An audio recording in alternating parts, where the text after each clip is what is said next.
What's up guys, welcome back to K's Daily Programming. This is part 12 of our SQL fundamentals, and in today's video we'll be discussing the in operator. You can find the link to the full series in the description box below, and if you have not watched our previous video, I highly recommend that you watch that video because this is a continuation or an add-on to our previous video, which is the video where we discussed about the OR operator. So without wasting any of your time, let's get straight into this.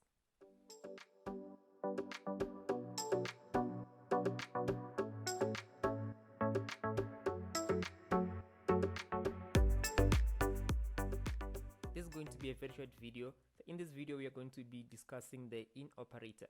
Like I said, if you have not watched the video where we talked about the OR operator, I highly recommend that you watch that video because everything that we're doing in this video, it's more of an add-on or an update to a previous video.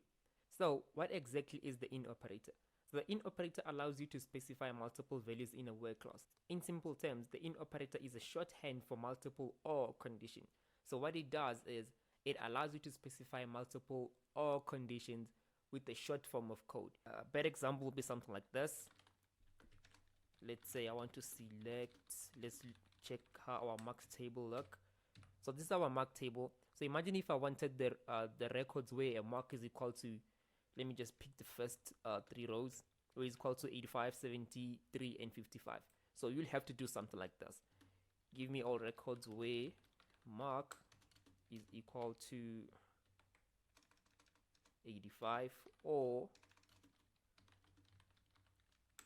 mark is equal to 73 or mark is equal to 55. So this is mark. I always say marks. This is mark. So this is what the OR operator does. So if I execute this query, you can see that we're getting records where our mark is either one of these. So if you don't know how this works, like I said, I highly recommend that you watch the previous video. It's where we discussed everything about this.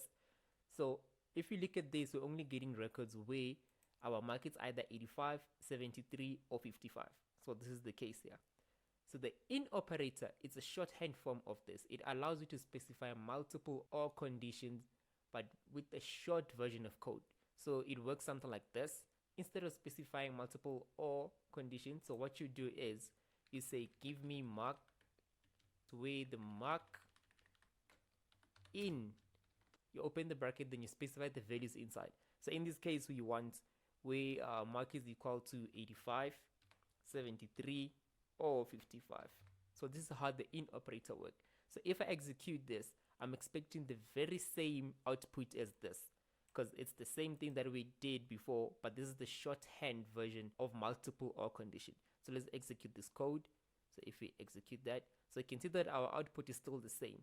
So this is what the in operator does. It gives you the functionality to create or to specify multiple OR conditions, but with a minimal code. Like I said, this is going to be a very short video. That's all what I had to say about the in operator.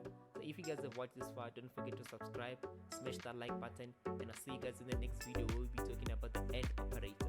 Cheers.